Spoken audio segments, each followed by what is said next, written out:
Hello, everyone. This is Eric Pennington with the Spirit of EQ, and welcome to the Spirit of EQ podcast. Today's episode, we have a very special guest, Kevin Saunders, who will be talking to us about things relating to race in the current frame here in the United States, as well as some things that he's working on to address that, as well as some things that are inspiring our youth around that and more, and emotional intelligence. Life is a journey. Spirit of EQ helps shape and guide the road ahead for individuals, leaders, teams, and organizations striving to realize their full potential through emotional intelligence.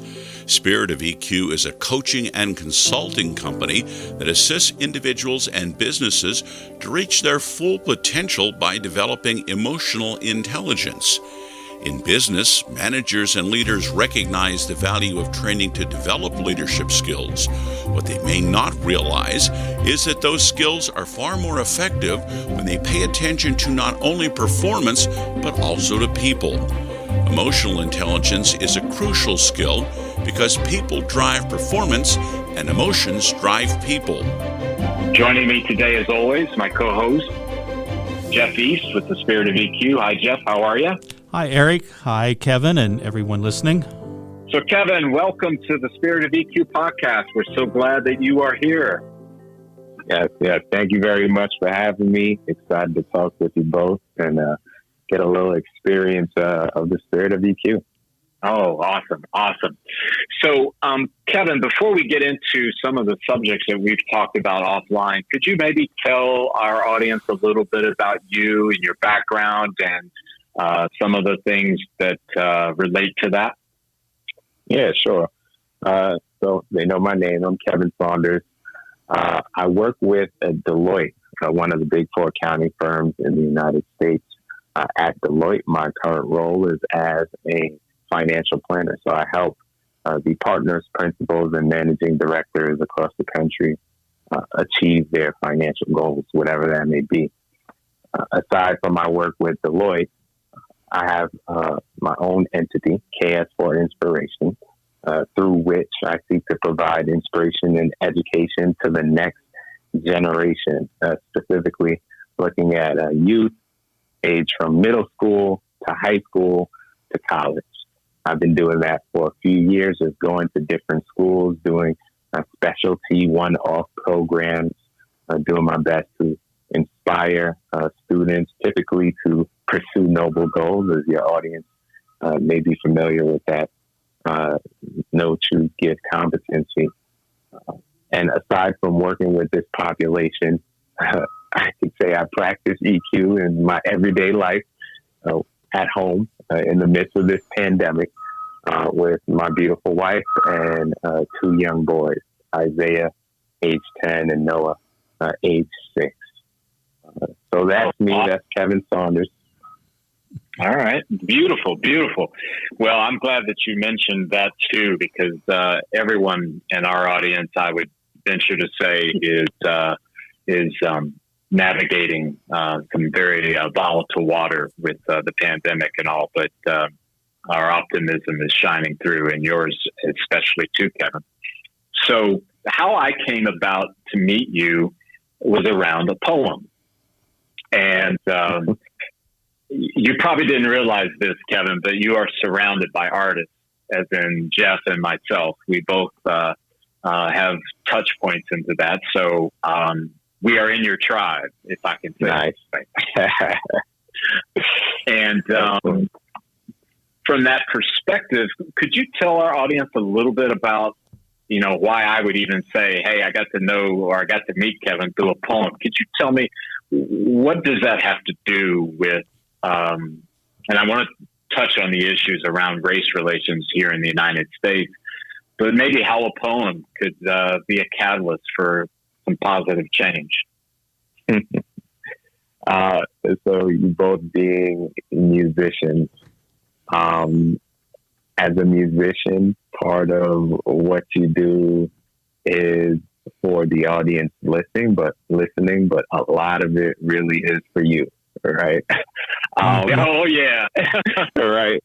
At the end of the day, this poem that I developed, it was a response to what I was feeling. I'm sure most are aware of the horrific scene of George Floyd being pinned down for more than 8 minutes by police officers. And witnessing that type of trauma has a unique effect on someone like myself. I consider myself a Black person, knowing that race itself is a social construct, a different conversation for another day. But being a Black person and witnessing that as just one of the more recent episodes of brutality against us was uniquely traumatizing.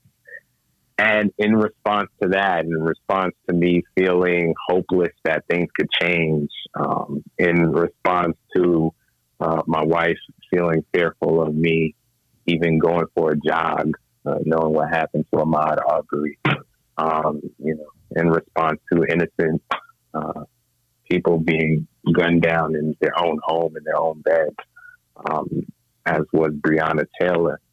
All these things combined to put me in a state where I couldn't just sit down and let the moment pass. I had to actually speak to my pastor, my former pastor, actually, another Black man who's had some incredible experiences around race. And I was struggling to that point. We had to speak, and he told me, Kevin, it's never hopeless. You have a gift with this poetry, use it. And basically, right after that conversation, the next couple of days, I just started pulling these thoughts together, right? Wanted to, one, just explain sort of the history of the racial anguish that we're experiencing today. And then two, wanted to make it personable, right? And not just apply my experience, but the experience of so many other individuals as well. And then three, wanted to call people who are sitting on the sidelines, people of conscience who feel like this fight isn't my fight. I'm not Black, right? But they can feel that something is wrong and something needs to be done. Calling on those individuals to get involved and become new age allies. So I wrote that poem with all of that in mind. And in doing so, that hopelessness that I had felt started to dissipate. And I came back to what is typically my optimistic nature, right? When you take actions like this, you take action because you believe something will come of it, right? So naturally being optimistic, taking the action just actually furthered my optimism as well. So that's how I developed the poem. That's what was the impetus for me writing it. And I'm happy to share it with you as I did prior to this invite and with so many others over time. Yeah. And here's the thing, and I'm going to touch on some of the ways that it has sort of inspired Deloitte, but I want to go back to something that you mentioned there about your pastor and when you went to him and the advice he gave you. And whether he was a pastor or if he was a rabbi or just a college friend or a parent or whatever, those are some really powerful moments. And someone can dispense just a few I was less than a few sentences that inspired you to kind of make a turn, right? And maybe in your case, it was a turn back to optimism and belief that things can get better. But I just think, man, what powerful advice. When he gave you that simple advice, Kevin, what were some of the things that ran through you as you processed what he said to you? I felt empowered by what he said. And I can't even say it was just what he said. It was the authority with which he said it. He didn't half-step. He didn't say, maybe you should try this. He said, you need to use the gift you were given and make a difference. And he just connected me to something I always knew and always felt, which is, I'm called here to make a positive impact on my community, period. I've felt that since I was in high school. I've had that understanding of what my role is. And him just sort of hitting me in that moment, in a moment where it seemed I had forgotten it, right? You're feeling hopeless. Yeah. That feels like there's nothing you can do. To me, it's the power with which he spoke the words and told me to go use this gift is what lifted me up. So I'm going to pivot a little bit and talk about how did Deloitte become aware of the poem, and what's that process been where they kind of wanted to do more than just know about it? After I wrote the poem and then, filmed it, I was then being patient. I realized, I had a tendency to just want to get the work I've done out there, to just finish. But I really felt this poem could be impactful, and I wanted it to reach its intended audience. And, as a Black artist, and the poem is about typically a Black issue for the most part, or at least some would think it's a Black issue, but the issue of racism isn't really a Black issue, right? This is a national issue, and it actually goes across all different lines beyond race. But I wanted to get it to an audience that wasn't predominantly Black.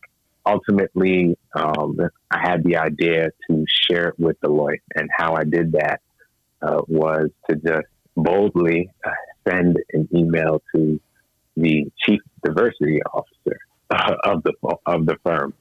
I had the opportunity to hear her speak a few months, actually at the end of 2019, and we hadn't officially met.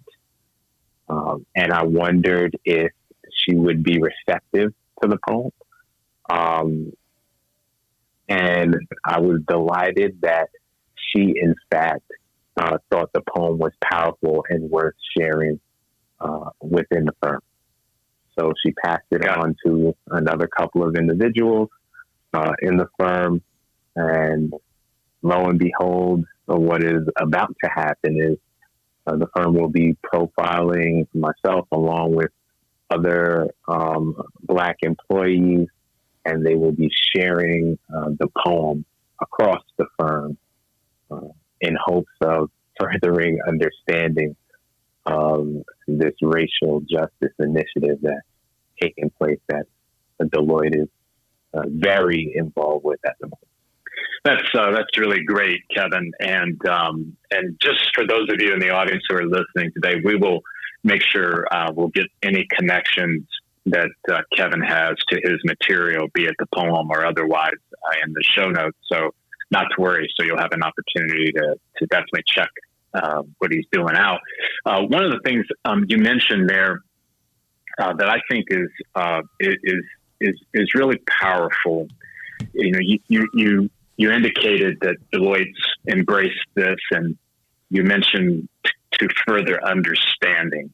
And in our work at Spirit of EQ, our clients hear this a lot, and I mean, we've mentioned it on the podcast, Jeff and I, about the power of curiosity and its power to further understanding. And one of the things, Kevin, that I use as part of the work that we do is you should exhaust your curiosity before you go to judgment. Because if you don't, you're probably going to make a judgment that lacks enough data to be valid, right? And I'm so encouraged to hear that about furthering understanding, because furthering understanding does not change circumstances.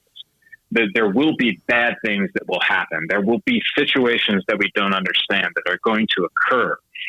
But I think if we're approaching them from a spirit of understanding, we can at least not lose the hope, and we can kind of stay on track about how do we continue to get better and better and better. So my hat's off to Deloitte and obviously to you and being a part of that. So, Kevin, we met a couple years ago. We spent a week together in New York taking a course about emotional intelligence. So I got to meet you face to face, and I saw the passion you had for the kind of things that you were already involved in, and then the work we were doing together in that course, which I think you would agree that was a pretty intense week. Oh, it definitely was. Yeah, and it was very much worth it. But yes, it was. Marilyn Jorgensen is a lady that ran it, and you can't help but learn from her. So, she's amazing. I love Marilyn. Yes, just that whole weekend, I was impressed, and it's not what she was saying per se, because it's content, and content can be delivered, however it is delivered. But her style and how she allowed us the space to absorb it and grow, to me, that was just impressive how she conducted that course. Yes, I totally agree, but that kind of leads into the next question. When we're talking about emotional intelligence in our day-to-day life, not in the pages of a book or something like that, how do you find is the best way for you to get away from the content of emotional intelligence into the living, dealing with other people? Yeah, to me, it's about patience and poise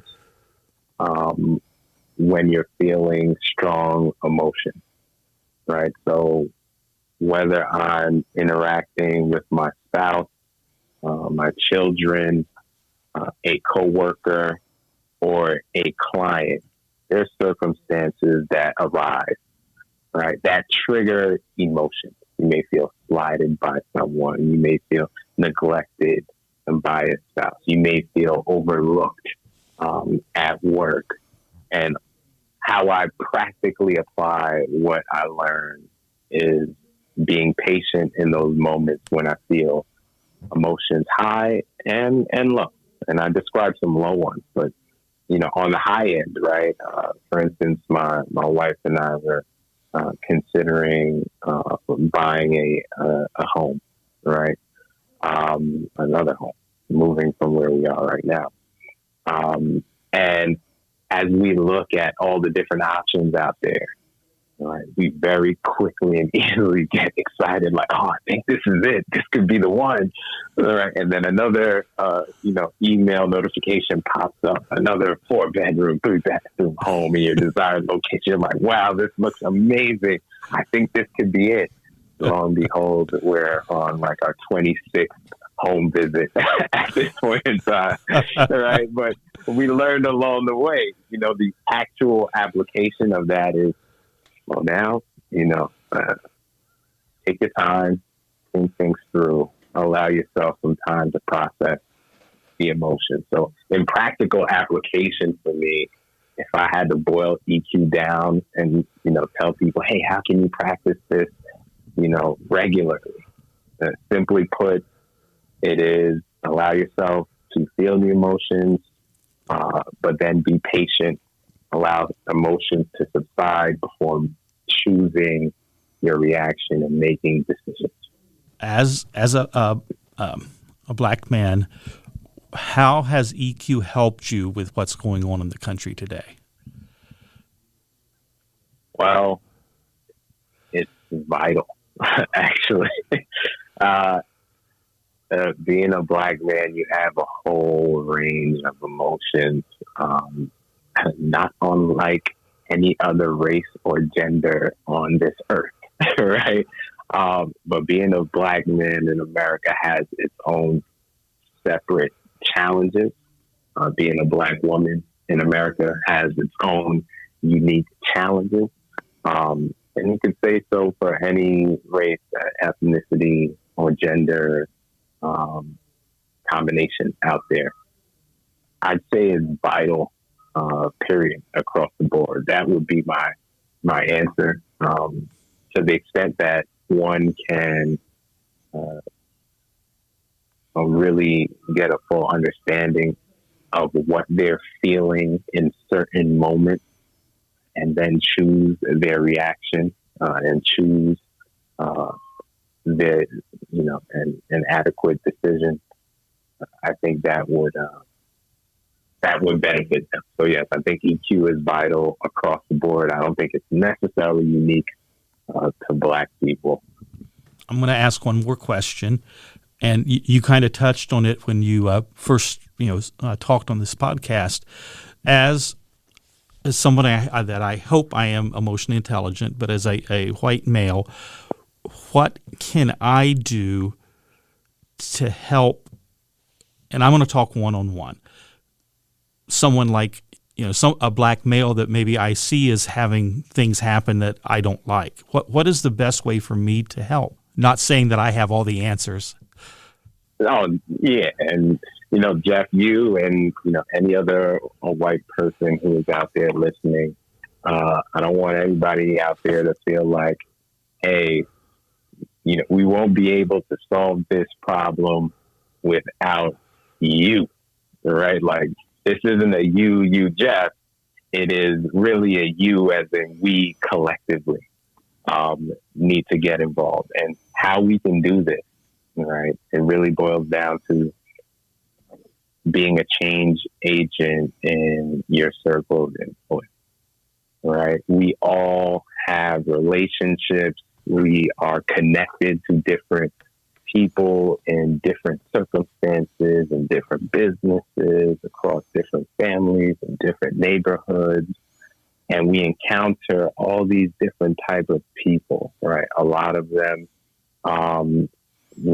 some may be aware of what's happening in society. Some may not. Some may be indifferent to what is happening. Some may endorse the racial strife that we're feeling right now in this country. Right? We don't know what side everybody is on, but what you can do specifically is be an agent of change amongst those individuals. And specifically, this means using your voice. Right? I think what has been happening is, people of conscience have been sitting on the sidelines and not participating in the fight for racial justice in this country, because it is easy to overlook if you're not experiencing it. Right? Typically, depending on where you live, maybe you live in a neighborhood where it's diverse, and maybe you don't. But for those who don't, their interaction with people of different races and backgrounds may be limited.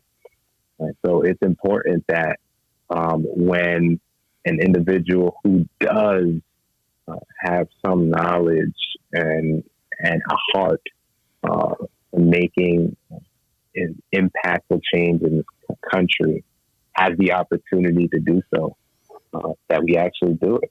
Right? We speak up. We use our voice when we hear something that is offensive. I'll give you an example of when I was in a supermarket waiting online, and with the coronavirus rampaging across the country, everybody is, at least where I am in New York, is taking it pretty seriously. As you all know, New York was hit pretty hard with this virus when things just kicked off. But there's a lot of language being used about it being a China virus. And then we've seen a number of hate crimes and abuse towards Chinese people, right, who have now suffered the brunt of this virus somehow, some way, right? They've been scapegoated in this country by some, not all. Now, the thing is I was waiting on this line, and an older white lady, we just started talking. My son was with me. We were just talking about the line and whatnot. Then the conversation flips into discussion about China, right? And she said, man, it's crazy how China's got us into this mess. You know, they killed all these people and, you know, blah, blah, blah. And in that moment, I'm like, okay, I feel I need to correct what she is saying because, and this isn't a judgment on her, right? But I really didn't know what was in her heart, what she was saying, right? Was she trying to get across that Chinese people are responsible for this virus, or was she trying to convey that the virus originated in China? I didn't know, but I was in a position where I felt something needed to be said. And I chose my words very wisely because I didn't know, right? And I just said to her gently, you know, no matter where the virus emanated from, what's important is that we here in the U.S., in our neighborhood, do our part to try to protect each other, right? That's what is important now. I could tell you honestly that I didn't feel that was an adequate response. I did not feel, you know, as I reflected on it later, that I truly used my voice to change how this woman may go forward speaking about China and Chinese people. But I use that as a real life example because we're confronted with those subtle opportunities each and every day, right? Where we can, you know, make a stand and where we can positively influence the conversation. And hopefully by changing the tone of the conversation and imparting a voice that is more emblematic of love and understanding, that can become pervasive throughout society. So, yeah, that would be my answer. Thanks, Kevin. That's powerful. You know, Jeff, and Kevin, it got me thinking about this curiosity thing again. You know, and I think your statement back to her, the lady in the line at the supermarket, I think was on mark. And I think, and I know it's not easy because, I mean, let's face it. When did we all get exposed to emotional intelligence? We got exposed to it, most people, well into our adult years. I mean, could you imagine? I mean, if this was like a required course in school, you know, to understand this, because I think, Kevin, that whether it's the woman at the supermarket or the person that's in the cube next to you that said, hey, you know what, in my mind, they should have just listened to the police. Okay, well, instead of me saying, see, he's one of those, he's a racist. He might be, but wait a minute, let me ask him some questions. So where do you get this idea that he should have just listened to the police? What does that mean? And why do you think he didn't? Or what do you think he could have, and unfold and unwrap that?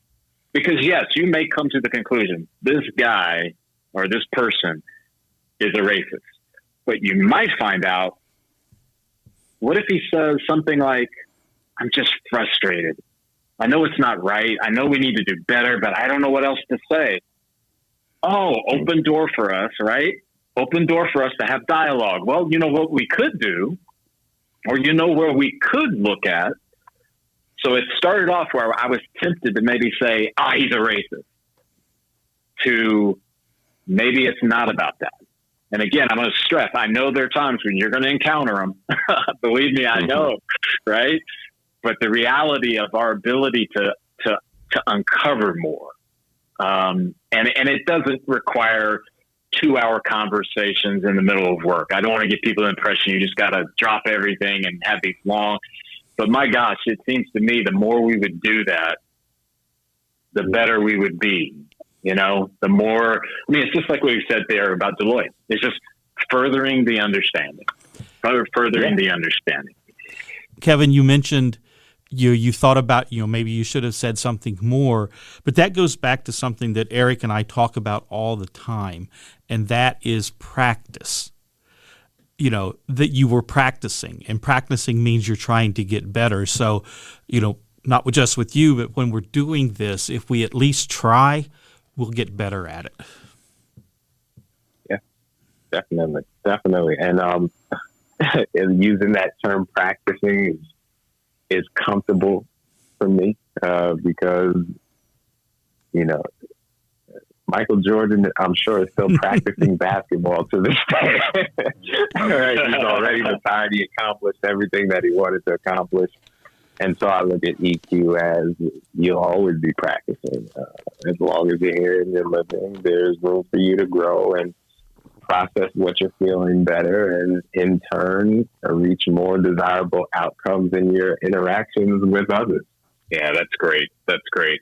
So, Kevin, you mentioned your role at Deloitte, and I don't want to minimize all the great things that Deloitte is doing. However, I'm really interested in learning more about this other part of your pursuits that are not Deloitte associated, as it relates to the book writing, to the youth and things like that. Can you talk a little bit about maybe what's most inspiring about that work that you're working on right now? Yeah, and as I stated, I created KS4Inspiration, and the purpose of it is to provide inspiration and education for the next generation. And I think this is important to me because when I was younger, in that middle school, high school range, I didn't really give much thought as to what my future would look like, right? At that point in time, the only thing that I knew I wanted was a nice home, nice car, nice clothes, right? That was as far as I had thought. So when it comes to how I would actually spend my days, right? What would my work actually be? I didn't really start to think about that until high school. Right? And I went to Lincoln High School in Yonkers, New York. Shout out to Lincoln High School. They have the Academy of Finance there. And in the Academy of Finance, they had some accounting courses. I took the accounting courses. I did well with it. I ended up getting a scholarship.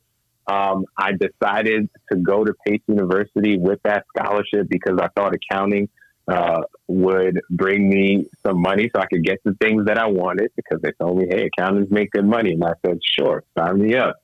All right. And I didn't give too much thought about my career and where it was headed beyond that. And as I look back now, right, accounting has afforded me basically all the things I've wanted, right? It really has provided. There's a backstory with my family and the birth of Isaiah there that, we wouldn't be in as good a situation as we were if not for accounting and me getting an opportunity at Deloitte.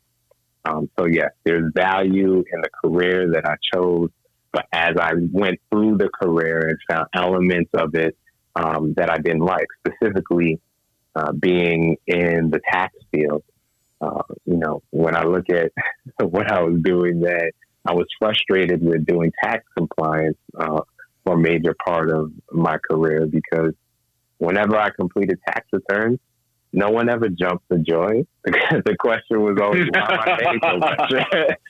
What did you do wrong that I have to pay this much tax? So there wasn't a sense of fulfillment in the role. And I didn't feel that I was helping anyone with the work that I was doing. And so I made a switch. I went to high net worth individual taxation and did financial planning. And that got me into a direct route in my career where now I'm helping an individual make crucial decisions about how they're going to utilize their assets to benefit themselves and their family. And now my work on a daily basis has more meaning.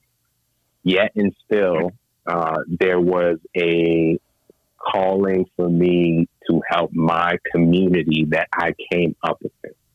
the partners and principals and managing directors of Deloitte, typically they would have, they're receiving a service from me, but not all of them are from the background that I'm from, right? Grew up in Yonkers, New York,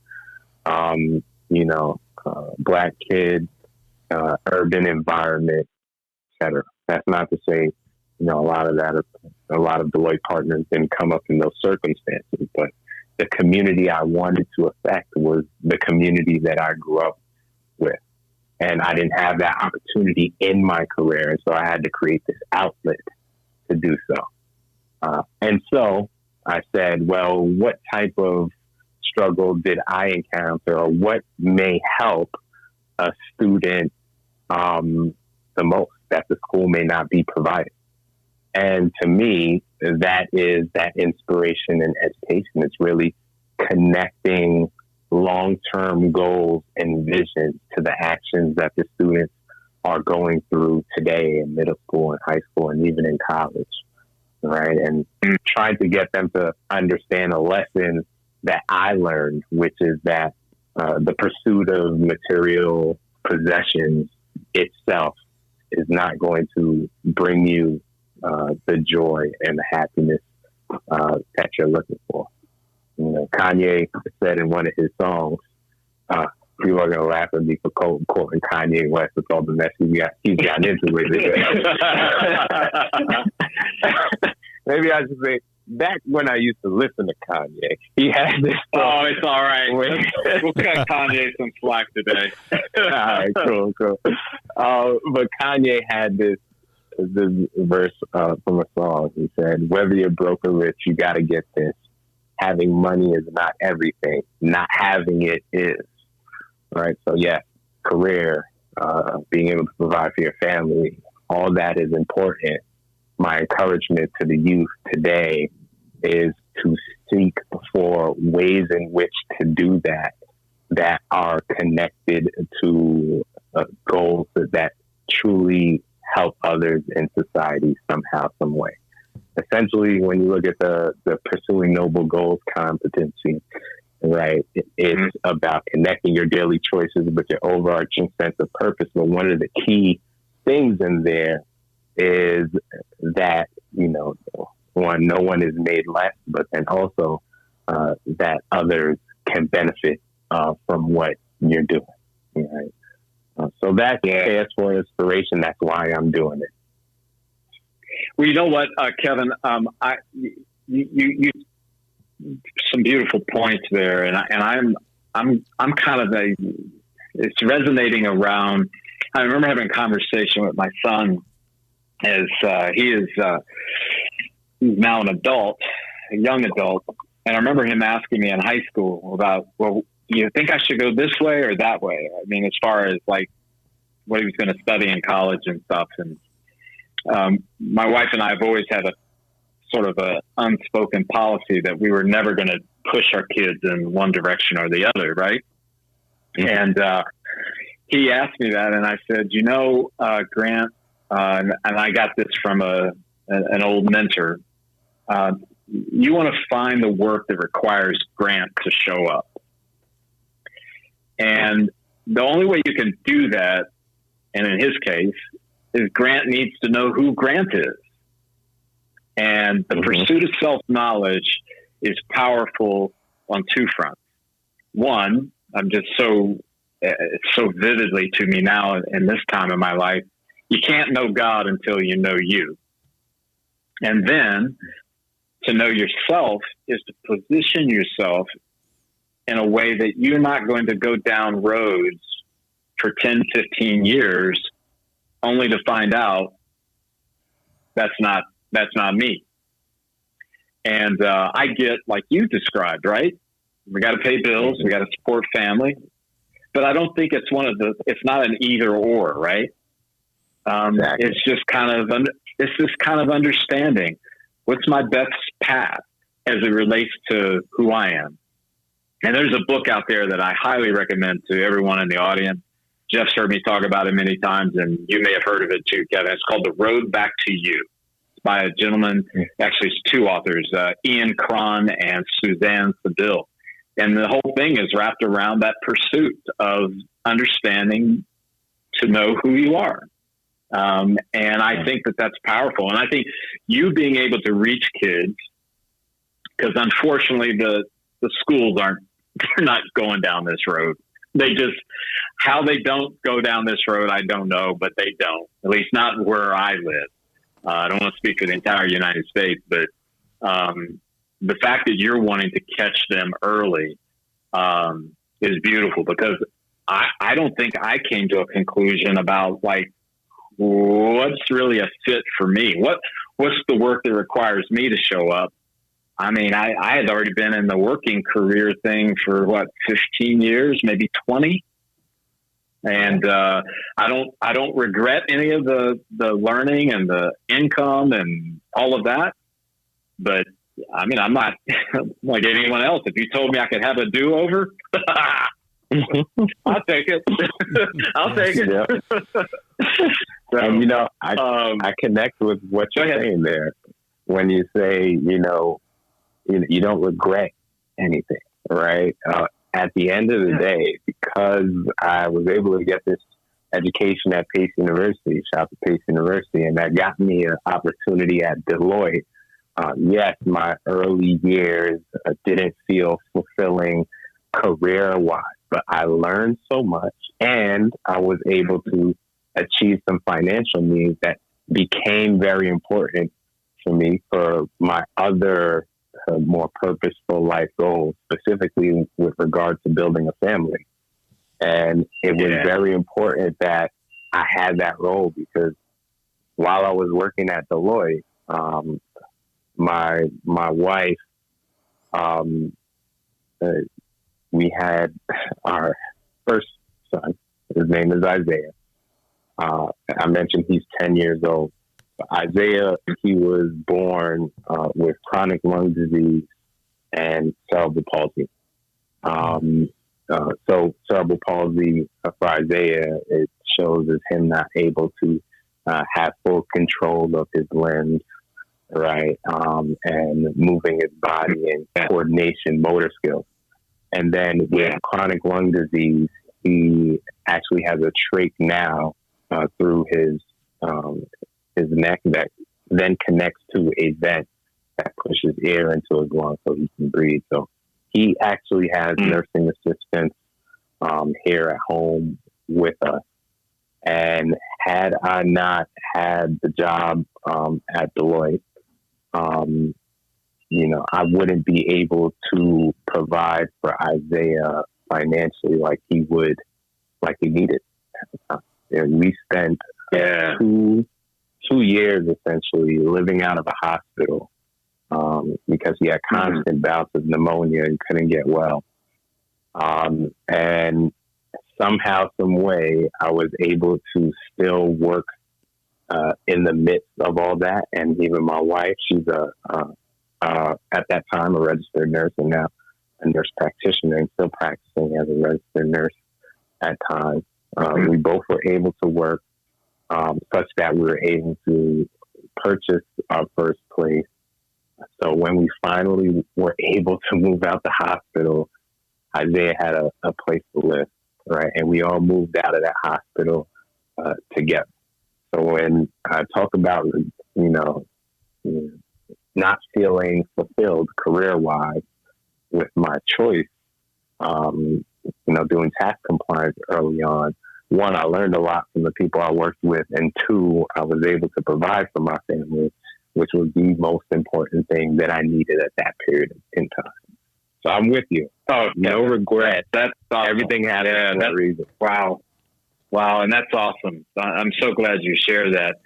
And I think, you know, quite frankly, at the end of the day, even as I look at what you just described, a very stormy, tumultuous time with someone you love so deeply, and it encourages me to remind our audience that it's not too late. If you're out there listening today and you're thinking, should I maybe look at now? Yeah, don't look back with regret, like, wow, it should have happened 10 years ago. No, start now. Take small steps right now and begin. Right. And realize that, like you said, Kevin, I mean, maybe it was a divine appointment for you to be at Deloitte for that period of time, for that length of time, to be able to support and provide for.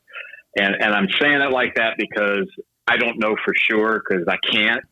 But man, it seems like when I connect the dots that you just described, I'm going, that makes a lot of sense to me. That makes a lot of sense. Yes, it does. So, wow, what a powerful story. So, Kevin, you've mentioned the things that you're doing. And if I remember right, you have some plans for a book, or you're in process of writing a book. Am I understanding that right? Yeah, you are. And it's in the works. I'll tell you something that I learned.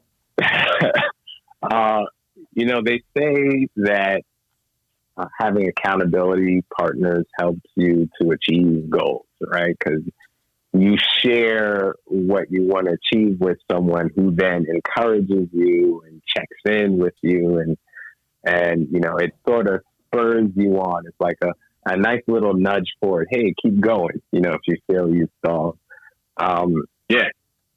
For me, I don't know if that works like that. I tell you what I found has worked for me. I found that when I have an idea that I'm passionate about and that I'm in the midst of, it works for me to sort of keep it close to the vest until it's just about time to reveal it. It's been more productive for me, to tell you the truth. When I was broadcasting, hey, I'm going to do this, I'm going to do that, watch out, this poem is coming, blah, blah, blah. Then something gets in the way, you feel an obligation, and people are like, hey, where is it? Blah, blah, blah. And it interrupts the creative process. You mentioned something that's pretty powerful there about the creative process and interrupting your flow there. Tell me a little bit about that for you and how you work. And then I want to come back to that self-knowledge thing again. And I'll surprise you maybe on why I'm going there. But tell me about that creative process for you. Yeah, so it's a little different, my creative process with regard to poetry, and then also with regard to, writing what may or may not be a book. But with the poetic process, I do not schedule time to write a poem. That just does not happen. All of my best poems have come in a random moment where a thought struck, and I had the discipline to sit there and let it go where it wanted to go. So my poetic process is clear. I will not sit and say, I'm going to write 2 poems today. Hasn't happened like that, and it won't. And I'm happy doing it that way because I've seen what that process yields, right? I've just seen the result. Yeah. I've been very happy with the poem, and they've been well received. So that's the poetic process. On the other end, with the writing process, this has been more of a challenge for me, honestly, because the writing process is different. It takes discipline to sit down and carefully construct your thoughts to efficiently convey what you want to convey. Because it's not always fun. At least for me, it's not. No, it's not freewheeling. It's not fun. I can't just, I can't just let my thoughts go and end up where I want to end up. No, I have to actually figure out where I want to end up and then develop the idea to get there. So it's a whole different process. But with regards to what I'm planning for KS4Inspiration, I'll tell you the why. A lot of what I've done to this point is go to these different educational institutions, and I capture the youth audience with the spoken word poem. And then with that, I can lay the groundwork to speak about things ranging from emotional intelligence to diversity and inclusion to career exploration, to many different things, right? To leadership, whatever I'm called upon to the specific engagement. These typically have been one-off functions. I'm invited to a school. Hey, please spend an hour or two speaking to the students, do your thing, and then head out. And I had a number of conversations with people who are in the field of education and provided insight on how I could have an even greater impact on the student.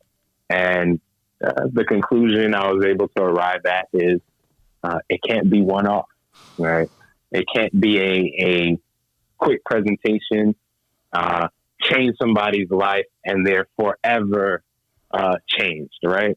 I have to somehow have a recurring interaction with the youth I'm hoping to serve. And so my thought was, let me develop this book, right, where I can do that. And as I write it, my creative process starts to take over and say, is this a book or is it something else? Is it a movie? I do not know. Is it a workshop? Perhaps. Who knows? I mean, I'll tell you, I have a sense of it, but I'm going to keep that pretty close to the vest. Yeah, but I appreciate that. I appreciate that. And you know, it's interesting when you mentioned that the way that your creative process and about allowing it to form and being, I kind of consider it. Oh my gosh, there's a movie out. It's about Vincent van Gogh. It's called At Eternity's Gate, it's a great movie. Willem Dafoe plays Vincent van Gogh. But there's a scene in that movie toward the end, Kevin, where you see him doing this portrait of this doctor, and he'll do his thing, and then he gets up and he steps back, and it's like he views what he's done as if he's trying to determine what should be next. He doesn't know necessarily, but he's trying to get a sense of it, right? And when I'm hearing you say that, man, that speaks a lot again to this idea about self-knowledge. You know, because there's all kinds of writing workshops and books on writing, and you know, people giving advice about writing. Says, well, this is what you should do. I'm very inspired by the fact that you have a sense about what works best for Kevin, and that is powerful. And I am one of these people, and Jeff and I have talked about this. I know he shares in this idea that if you are able to have a sense of it, you can apply that across the spectrum. You know, you don't have to be the same parent that your parents were. You don't have to be the same career and do it the same way that maybe somebody you went to school with does it. Find your path. Yeah. The world is made better when you find your path and you walk on that path. That's so much more powerful. Yeah. I like wow. that. And I like that. My hat's off to you, man, as you're crafting and creating this. And I certainly can't wait for our audience to be able to take a peek and a listen to that poem. And as I mentioned earlier in the show, we will have all of Kevin's information in the show notes that'll direct you to his website, to the YouTube channel, to the poem. All of that will be there for you. And Kevin, I can't thank you enough for joining us today. And as Jeff will concur, this is an invitation that will have another invitation right behind it, because we'd like to have you back on the show as well. Yes, we would. Oh, thank you. Thank you very much. I really appreciate the opportunity to speak with you both and reach your audience. And it's been a blast. Look forward to that next invitation. All right. Perfect. Well, thanks everyone for tuning in to the show today, and we look forward to the next time we'll be with you. Take care. Hi, everyone. This is Eric Pennington with The Spirit of EQ. I'm not introducing a new episode today. I'm here to tell you some things that might help you. Jeff, you're with me as always. So yes. How do people get in touch with us? Well, the best way is just send us an email at info@spiritofeq.com. That's awesome. Jeff, I was also thinking about reviews, and I'm notoriously bad at asking for them, so reviews on all of the platforms wherever you get your podcasts. Yes. You think that'd be good? I think that would be great because, one, that will help us learn how to make better ones. And it's always good for us. So we're not the perfect podcast hosts? We're close. Okay, all right. But still, not totally we want perfect. your feedback. We want your feedback. But it also might let us know a new subject. Hey, we need to dig deeper into that.